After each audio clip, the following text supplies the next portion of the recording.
All right, Richie and Rappy Rap, everybody.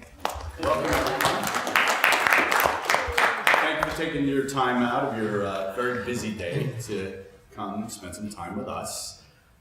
Feel free, this is engaging. We want you to ask questions. We want you to get involved.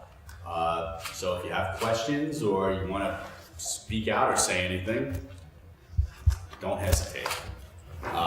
It's Rich DiLorenzo, my illustrious colleague, which most of you already know. Hello, everybody. So I got a couple questions for you. First, how many NABs have you been to? Too many. Probably about 25. How many do you remember? Most of them. Gotcha.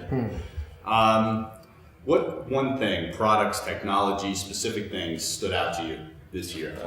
It really wasn't one thing this year. It was a lot of different things.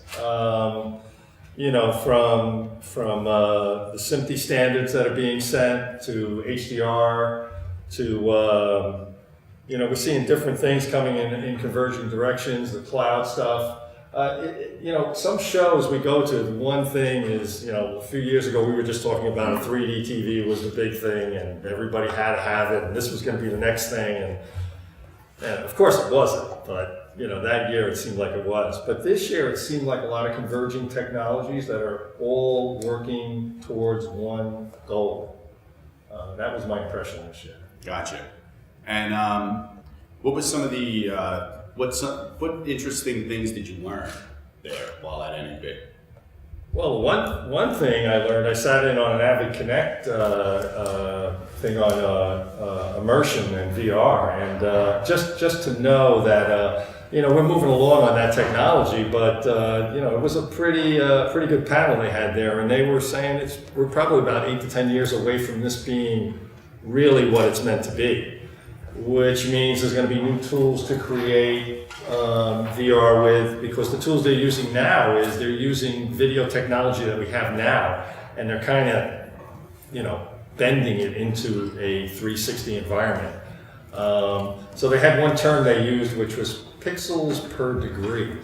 And that one caught me. When they said pixels per degree, they said, well, it's really low right now. We don't have enough resolution.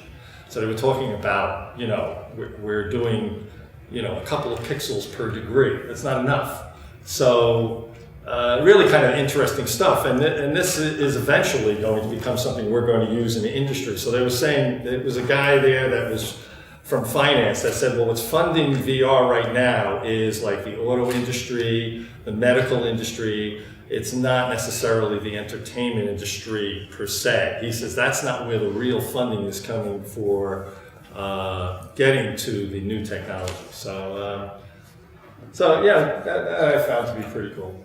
Cool. And so you mentioned SMPTE 2110. What's it all about?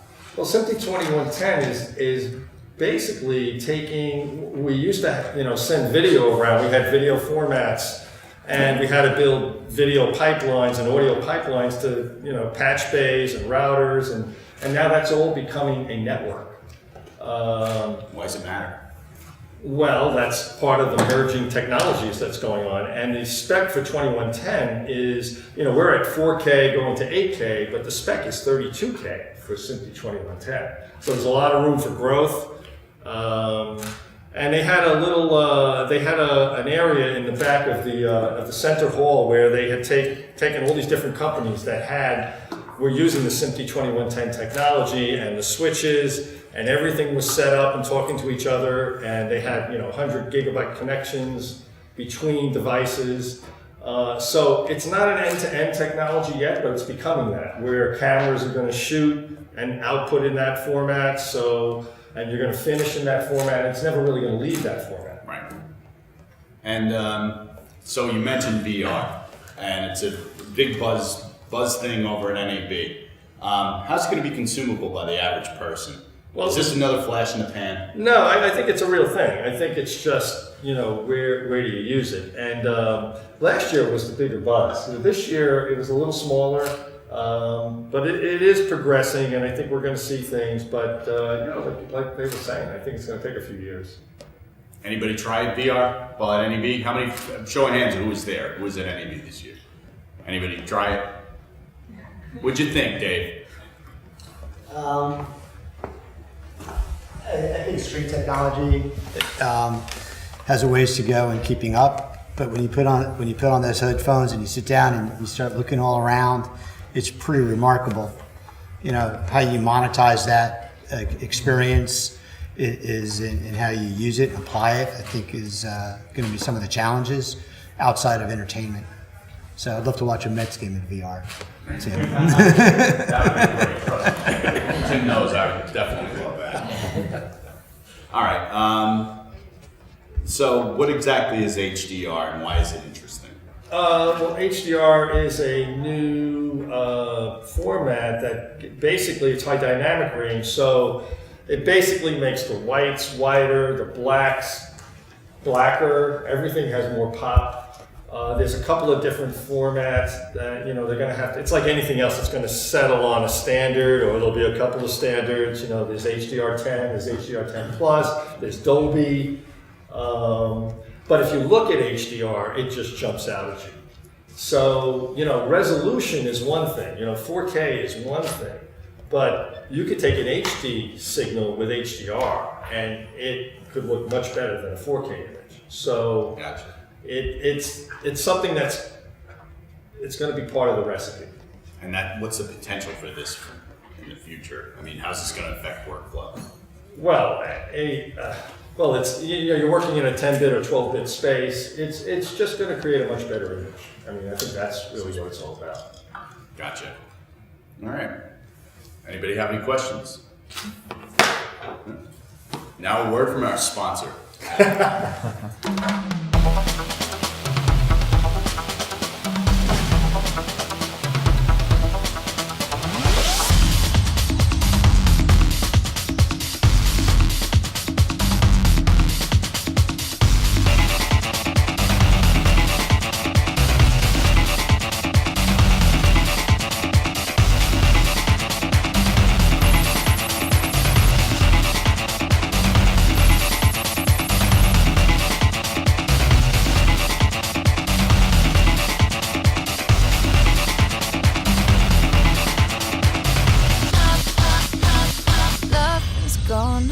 Bring us down.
Bring us down.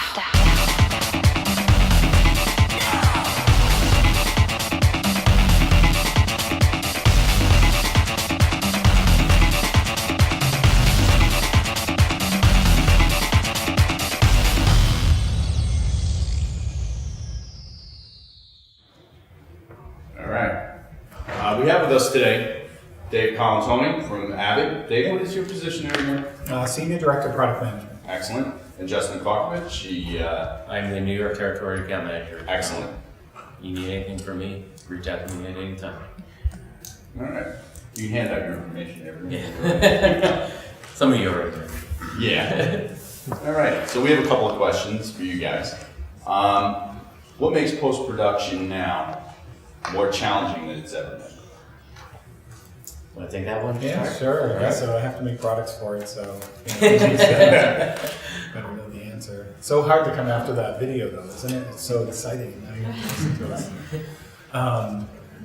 Yeah. So you know, there's to me, and the challenges. We've actually been talking about this for a number of years. We've done studies on it at Avid, but what we see happening now is there's just so much content being created. There's so many channels, so many avenues for consumers to consume content. And there's this never-ending sort of quest for high quality programming. And that's being driven by the Netflixes and all the different OTT and broadcast operators. And really that's driving different efficiencies that we have to build into our products. We've talked a lot to Netflix. They've, we're working with them to develop through their standardization of that they're trying to put together to produce all this content that they need to broadcast. And they've said things like, we're not sure there's enough post-production in the world to do all of the content that we need to fill our pipeline. And that's shocking if you think about it. And that's one content provider. So with that, what we've been trying to do is, and you've heard a lot about the platform and the MediaCentral platform and things we've been doing at Avid. Really what we've been trying to do is build our infrastructure to adapt to those needs, to make efficiencies happen in our products, to make workflows work seamlessly either with our products or with other products. And so this goes from everything from working with Media Composer or even the things we've done with Nexus, where it's extensible for on-prem workflows and eventually in the cloud and things like that.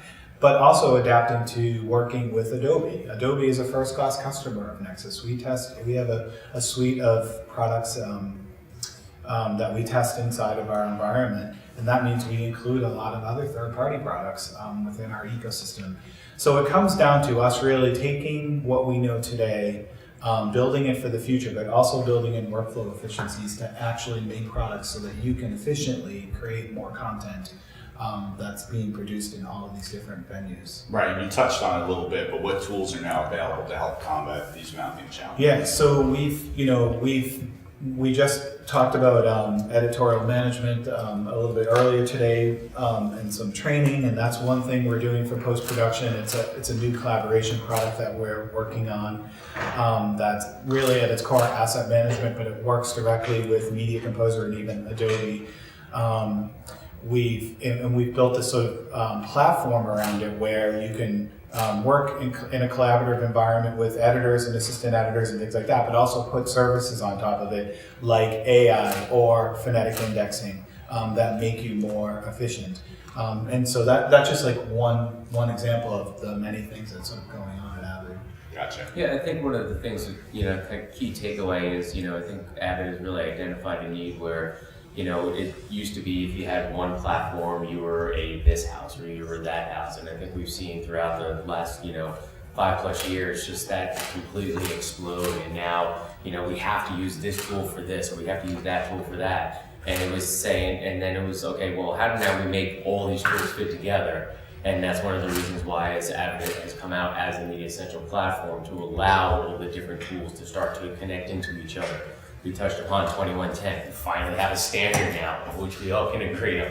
So if you have, an Evertz router or an Imagine router, you can get signal in from whatever camera into the Avid Nexus, and that material is automatically right there. It's all in the same spec. So it's really kind of been driven by, these are tool sets. Now, how do we get your tool sets to work on our platform? And that's where we've gone in terms of our direction.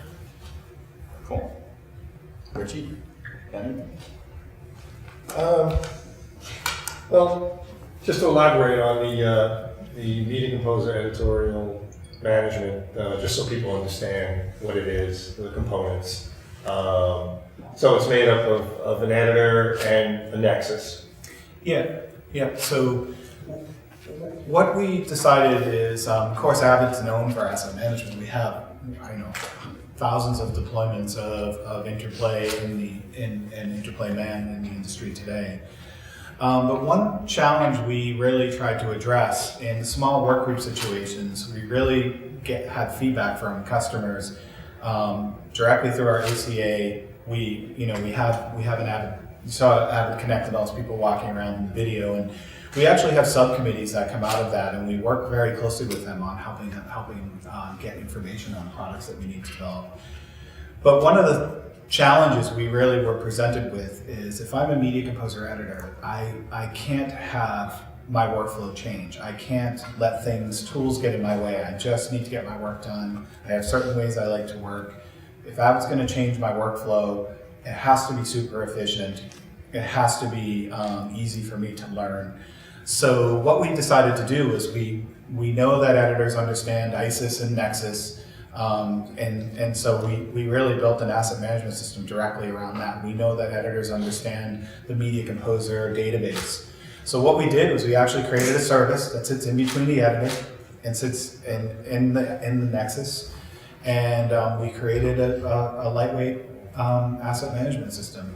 What that does is it actually takes this MediaCentral Cloud UX product that's shipping in June, and it puts it alongside the editor so that they can search and browse, they can find their content, they can organize their content, and interact directly with Media Composer.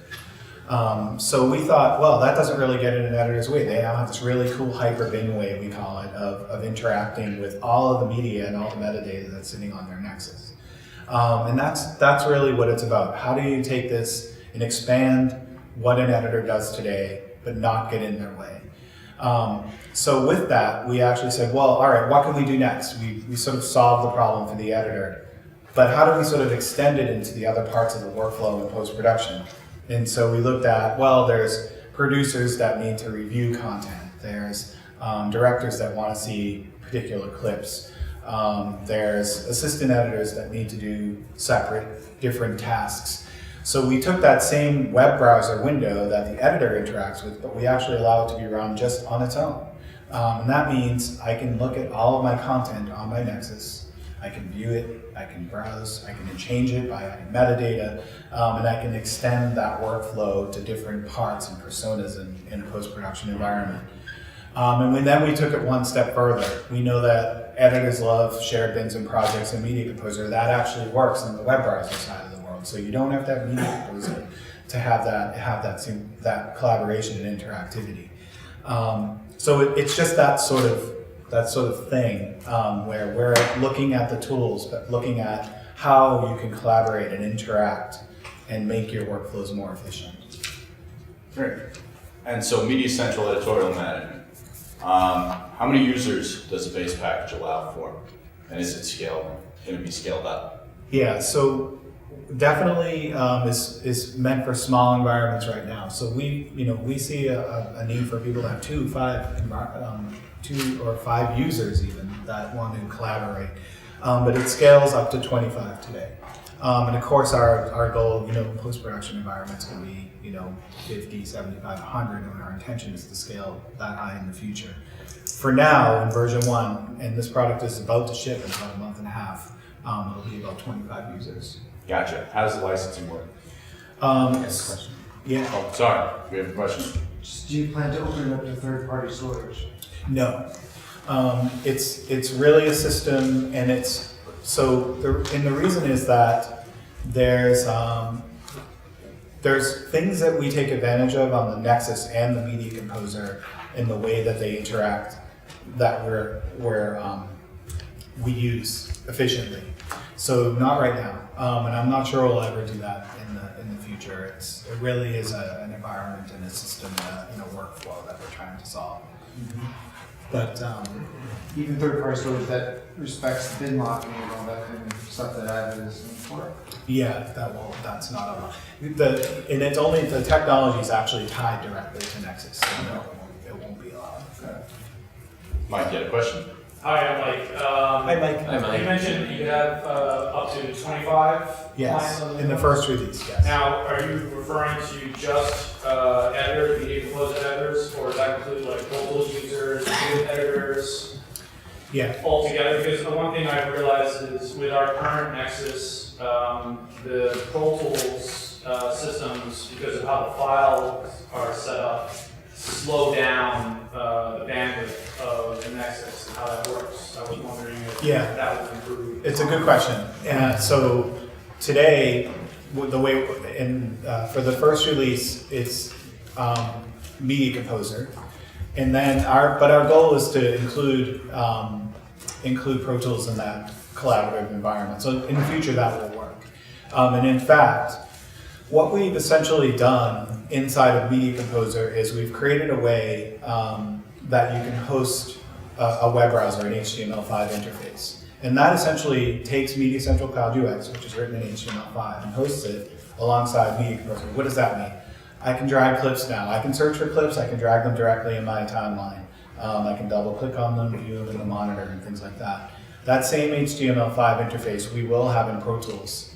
Once we do that, then you'll start to have the whole collaborative workflow. So that's not for now, but that's something we're thinking about in the future because obviously Pro Tools is important to post-production. And When you say future, like what, a year, 2 years, no, 5 it's years? not 5 years, soon. Okay. Not that far off, and there's reasons we need to do that. The next thing is we need to build some more efficiencies and Media Composer Pro Tools interactions off of Nexus, for instance. You said it was a little bit of slowdown and things like that. So yeah, and because we see it as a whole post-production solution, so we will do that. Right, because it makes the collaboration a lot easier when you got your audio guys being able to talk to the video guys. Absolutely, yeah. And then there's even things like messaging in the future. We want to, it would be cool if you could be working and send a message over to a Pro Tools user. Hey, take a look at this. I just finished a segment and stuff like that. Yeah, so you can kind of see where the vision's going. But yeah, that's a great question. I actually haven't been asked that. That's a great question.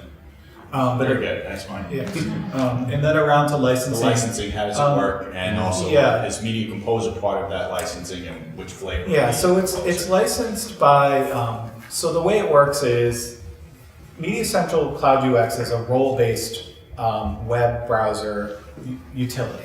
I'll be in trouble for calling it a utility, but it does, where you sit in an organization, it does different things. There's edit functionality, there's ways to view clips, there's ways to browse clips and add metadata, and it depends. If you're a producer, you might only want to see viewing of clips. If you're an editor, an assistant editor, you might want to add some metadata, do string outs or whatever.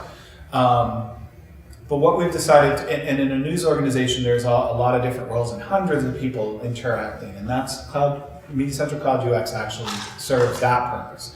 In a post-production environment, we tried to make it simple, so we include a license that includes all of the different roles that are available: an edit, and a view, and a browser, all sort of rolled up into a package. And what we sell it in bundles of 5. And so if you have, for instance, if you have 10 editors and assistants combined, say there's 7 assistants and 3 editors, the way it sort of works is you buy that pack of 10 and you can all connect to that server, and you consume the license with whatever you're working on. So Media Composer, for instance, connects for free. That means if you connect one Media Composer to that 10-person license, you can have 9 web browsers running at one time. You connect 2 Media Composers, you can have 8. Or you can have 10 web browsers if there's no Media Composers running. So it's concurrent licensing, and it's adding and letting users go as they use the system. But essentially, it's not complicated. You just tell us the amount of clients you want to connect to it. You buy a package of whatever that is, and then you connect your Media Composers and get the equivalent amount of web browser. Gotcha. And the version of Media Composer that you use? So you asked me this earlier, and I forget how I answered. But what was my answer? It was Ultimate, right? Oh, it's Ultimate. That's right. Because you say version, and I think like it's a So, version. which it's confusing. And I'm like, what I apologize. You're right. So I don't know if you saw some of the NAB announcements, but we've rebranded the way we do Pro Tools and the way we do Media Composer. So now instead of having all the different flavors out there, we've now combined them all. It's now Media Composer first, which is available for download for free. Then there's Media Composer, and then there's Media Composer Ultimate. So for anybody in the room here that connects to shared storage, you would automatically be in Media Composer Ultimate. But with that, you get all the script sync, phrase find, you get symphony, color correction, all that. So it's like the full-blown editor for that one price. So basically, once you get, obviously being on, if you go with Editorial Management, that will be on shared storage. You already are in the Ultimate. Same thing with Pro Tools. Yeah, the Pro Tools first, Pro Tools, and then Pro Tools HD. Still branded HD, but the Pro Tools Ultimate. But, Gotcha. Richie, I know you had a question. Hyperbins. Hyperbins. Yes. Can you explain that? I can.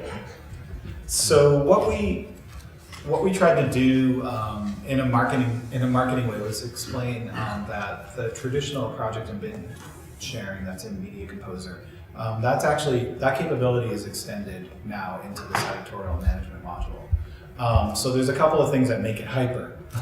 One is if you're an editor and you're interacting with that web browser, searching your content and things like that, you have a lot more access to your media than you had before just in traditional find in Media Composer. You can search across projects, you can have filtered views inside the web browser. So you have this nice sort of web browser bin, hyper bin like functionality. That is also extensible on the web browser when it sits on its own. And that same functionality of project and bin sharing allows you to collaborate with the editor. So if an assistant creates a bin and starts ingesting media and is working in that bin, the editor will actually see it instantly inside Media Composer appear in the project. If they go to actually work in it, will give the traditional warning of somebody has this bin open, do you want to, that sort of thing. So the hyperbin functionality is where that comes from. Yeah. And has it changed how Media Composer operates? So the good news is it doesn't. And that's the feedback we received, like I said earlier. Our customers have said, please, I'm an editor, I want to work this way, I can't learn new things, and that's going to sort of affect my workflow. I want to only work, I work in this way, and I'm comfortable that way. So I think what we've achieved is it doesn't change the workflow that much. An editor is comfortable working in Media Composer. They get this sort of hyperbin functionality to assist them, but they don't have to go and run a whole new project. They don't have to do things that they're not used to doing. They just want to be creative and edit things. That's the question I get sometimes when I upgrade somebody. They say, am I going to know how to use this? Yeah. It's still Media Composer. Yeah, and it's true. And where, an incremental release of Media Composer, of course editors, there's always stuff in there they want to take advantage of so they can edit more efficiently. But throwing in a new sort of functionality they're not familiar with a slightly different interface, like, oh, I have to get my work done, or I can spend some time learning this, a couple of days. But our goal when we produced this was somebody should be able to learn it in about 30 minutes. And that's pretty much holding true. It's pretty easy to use. So how is MediaCentral Editorial Management like a junior version of Interplay? Yeah, so we rarely refrain from that comparison. Sorry. That's okay. No, it's totally okay. And the reason is that this is brand new. It's created. It's not a mini Interplay. It's not a Interplay Lite. It's not a cut down version of it. It's really born out of a brand new platform that we've been building. And the functionality that we're able to take advantage of. It's not Interplay, which we now call production management, is awesome for handling work groups or scalable work groups, and it has its purpose in life. This is born on its own and is really meant for post-production, smaller work groups, and things like that. It's not to say production management isn't, it's just this is different. And it works differently and was created differently. Gotcha. I think one of the key things that I want to take away from is as Dave was saying, Interplay as we know it was Interplay environments has now been adopted and transformed into the MediaCentral platform. So again, when we talk about platform, now we're talking about individual modules that are now working within the platform. So as Interplay used to be separate, and then iMovie used to be separate, and you had all these different separate pieces that worked together, and they worked together well, but they were different databases, they were all this. Now putting on the platform now puts everything under the same bus. It makes everything plug and play in here. So the same UI that if you were in editorial management, if you were a freelance editor and you go into an edit house and you see editorial management running, that window is the same as MediaCentral now. It's not a new window like Interplay was a different window, or the checkout process. So from a user perspective, you are now going to get a single UI across the board. So when you do your searches, when you do your bin structures, however you want to do it, it's all going to be familiar. So the learning curve on any one piece of those is going to go way down, because it's just a matter of now I have a single UI, I can now basically operate my machine, as Dave said, with more muscle memory and less thinking. And what type of user benefits from this the most? So at first, our goal was to make the editor, the Media Composer editor, benefit from it, and I think they really do. As we look at extending the product to different personas in the post-production workflow, there's capabilities that we have in version 1, and we see that there'll be more capabilities coming in the future. One that we talked about a little bit earlier with Pro Tools, for instance. So our goal is to sort of fill out the roles of post-production, and we think in the first version there's a lot of functionality there that can definitely make things more efficient in that environment. Right, that was going to be my next question. How does it free up creatives to be creative? Yeah. And less time. Well, it depends on your approach. Yeah, so for instance, today, when I showed this to a bunch of ACE editors a couple months ago even, when it was just some very limited functionality, their first reaction was, wait, the producer, I don't have to have them learn Media Composer, I don't have to figure out a way to get them media, I don't have to export it, I don't have to send them a DVD, I don't have to, I can just have them log in and they can just see the clip and play it back and look at it. So there's efficiencies even in that sort of thing. So editors are seeing the benefits of it in the ways that they interact on a daily basis. That's just one example of the things we've heard. I'm not sure if I answered your question. No, you did. You absolutely did. Well, like Dave was saying, as a real world experience, if I'm an editor, I've got a producer behind me and I'm putting together, recording a script, and I'm saying, yo, Mr. Producer, I need, find me B-roll of these shots. I can create a bin inside it, give me all my stuff. So now I go in, I see the stuff in here, grab my B-roll, and I can start building my edit. So it allows for real-time collaborative editing that we really haven't had before, without the need for adding another Media Composer station or teaching somebody a full-blown Media Composer. So again, I always loved as an editor having, the lawyers come down and say, will you take a look at this? So I have to stop everything I'm doing. I have to now show what's going on. Now it's like, I don't even have to talk to them right now. If there needs to be a change, they can take that edit, make markups, and basically tell me via locators, whatever needs to be done, and I can just do it and change it around for them. So again, it really allows the creative person and creative process to continue without all the other stops that normally we have to do. Gotcha. Anybody have any questions? Are you guys, just quickly, have you guys changed up how 5.1 stems are imported into Media Composer? Because the way we have to do it now, we have to, when we print a mix, you have to change the file names, like it's, left 1, center 2, and it's in order for Media Composer to read it. Is that something we've looked at, or am I like? Actually, I think I can answer this. Go ahead. This one's come up. It's in later versions of Media Composer. It's actually been it was kind of identified as a quasi-bug in the way it was mapping. So a lot of times we've actually had responses back from numerous places that are saying, it doesn't map accordingly. But that's been fixed in later releases. So if you go with the newer 20.18s, that fix should be in there. And if it's not, I would report it because then it got broken again. Okay. Thanks. So, anyone else? Thank you guys. Let me introduce you to Rob Lyle. Hello. Rob is a Senior Broadcast Design Engineer here at VCA, and we welcome him to our team and our table. Tell us a little about your background, Rob. Well, I've been designing and building studios, partial, small, large, medium, for more than 30 years now, as I think about it.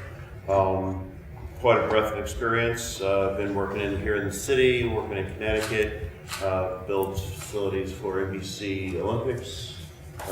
So I'm familiar with a lot of the technologies on both on a large scale and a small scale. Gotcha. And what do you see at NAB for streaming corporate, higher ed, and other typical AV markets? There's definitely improvements going on in IP streaming overall. One that constantly catches my attention is New Tech with their NDI technology. They've been streaming for a while. Other companies have streaming out. What's interesting about them is they're bringing the IP streaming into the studio environment, where you can have a camera stream through a network switch to their hardware, and then based on which is on program, which is on preview, those are sending full bandwidth, whereas the other sources are just sending low resolution thumbnails. And when you make the switch, it switches that automatically to keep your load low on the network overall. And that's one thing for IP that I found really interesting to continue to develop, that other players are doing well also. Gotcha. I know we mentioned LiveView. Right. You and I both talked about this before. Yeah, LiveView is really interesting too. It's great. It's a dual bonded or multiple cellular bonded. Paired bonded. Yeah, it can be, I said dual, but it's way more. You can do as many as you want. I think it's up to like 8. Cellular bonding to get local transport of video content away from wherever you happen to be. They push mainly for sports and sports arenas, so you could have a reporter down on the field. He's free to roam wherever he needs to go. He's not tethered by anything. But I also see the need, and it could be well used in education, because you have an event here, you have an event there. Maybe you want to do a small switching and you're feeding into the live view and the live view is getting it back. You can stream direct from live view, or you can send it back to your control room and manage it from there. Speaking of which, we also both were talking about, there was another device that you mentioned to me, and I checked it out, that was really neat too, is that Sling Studio. Right. You can have somebody sitting in the stands and act as a switcher and go from one to the other too, right? Right, exactly. Yeah, you switch, it's multicam switcher that you can sit on your iPad. Mm-hmm. It's amazing. And what do you see out there that's new with virtual studios? So virtual studios are still a thing, unlike 3D, which tends to come and go.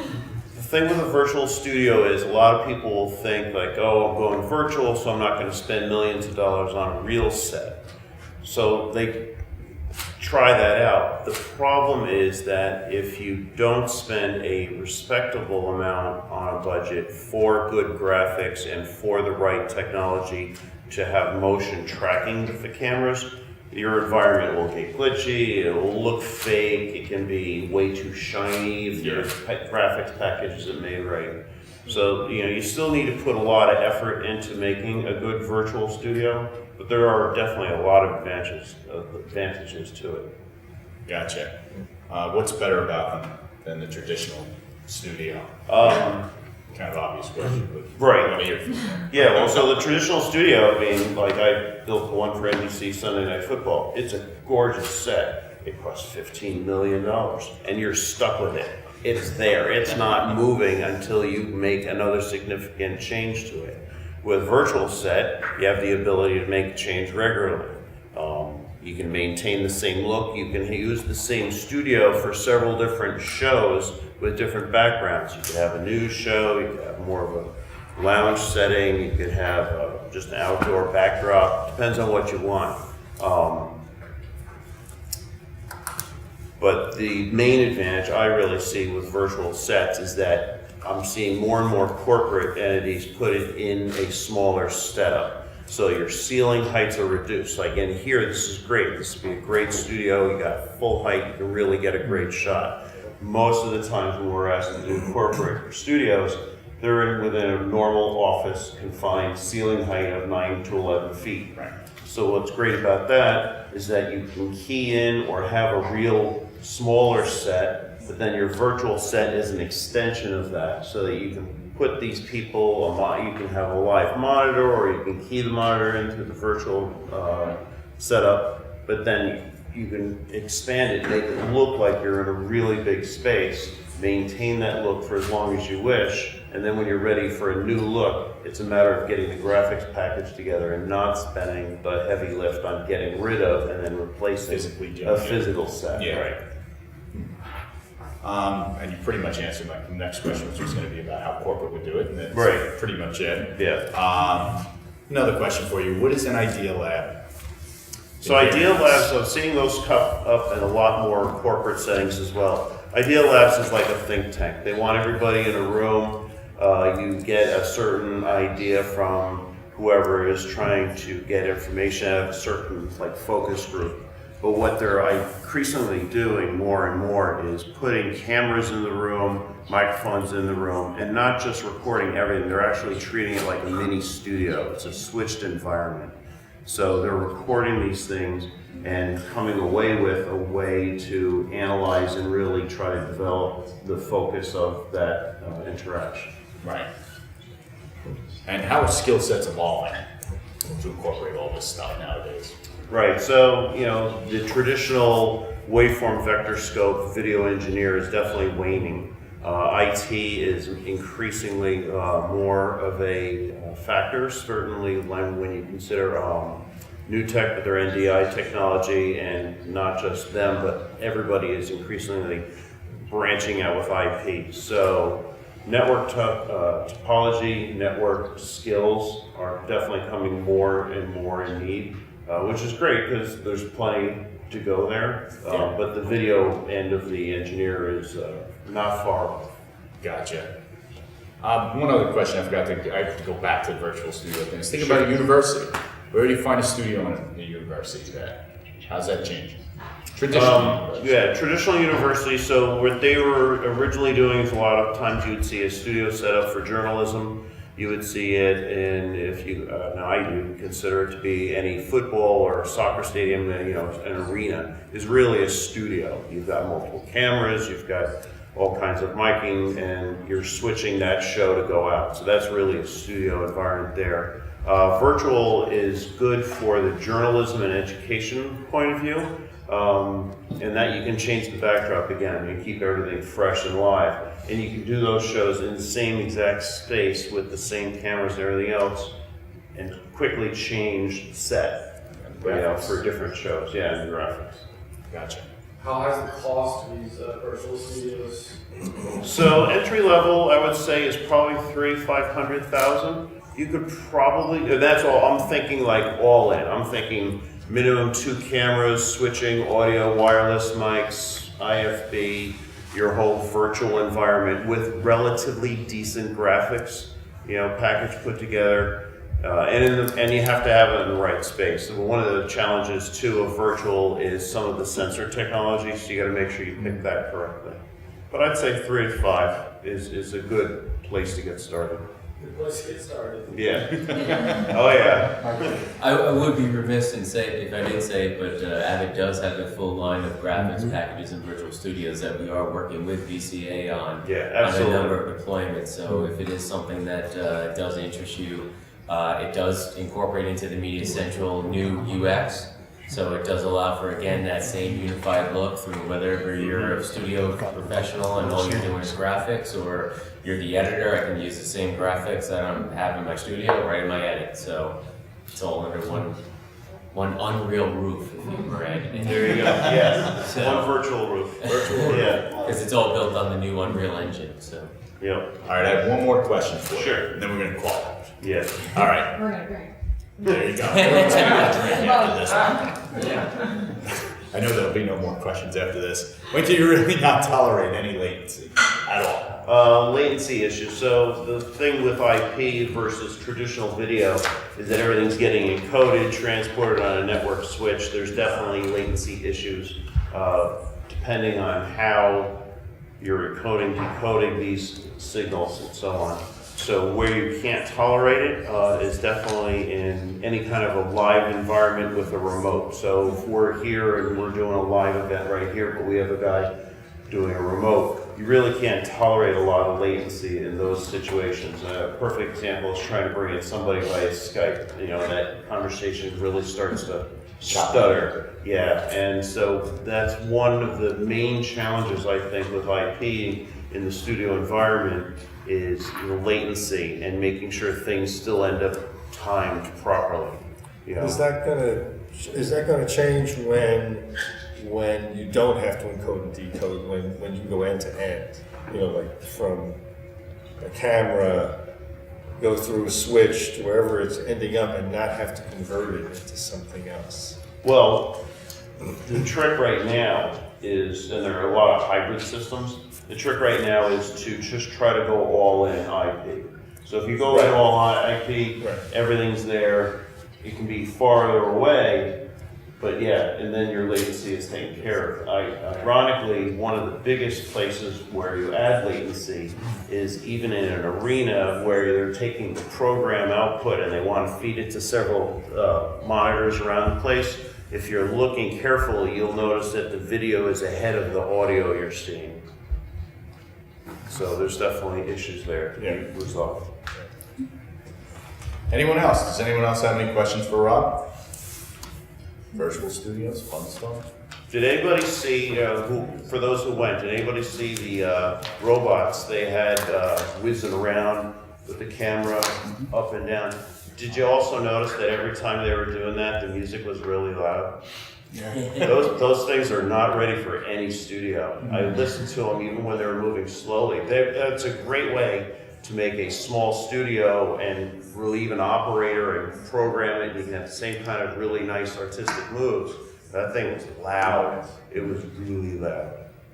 You know, so I'm still, for me, even in a small studio, the main way to make it look lively is put in a short jib, even like a 6-foot jib, and get those flowing national shots that really punch.